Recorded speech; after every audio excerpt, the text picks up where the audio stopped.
Oops, shoutout po sa inyo dyan. Dito tayo ngayon sa Tacloban. Alang-alang Tacloban. Tayo sa bukid.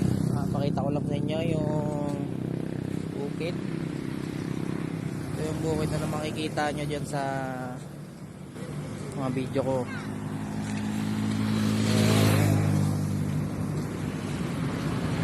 Ayan, may mga bagong tubong balay.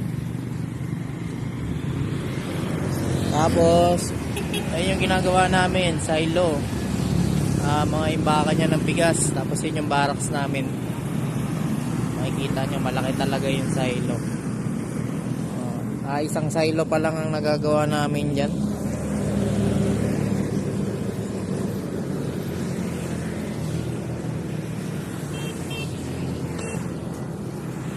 So par matatapos din naman to.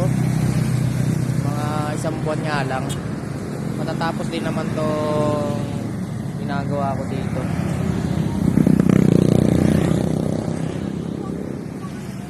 Kailangan lang ng konting sipag, konting tiyaga para matapos yung trabaho. Mahirap din siya guys, napakalaki kasi niya. Dapat niya mga 1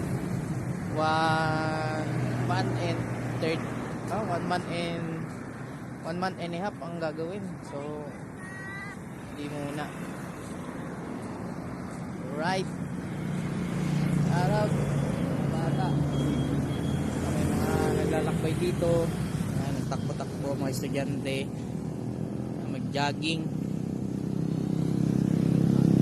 Ay, hindi ako makapagala eh. Hindi muna ako gagala dito. Puro dito lang muna ako. Bibili lang ako pagkain guys. So hanggang dito na lang muna guys. Alam.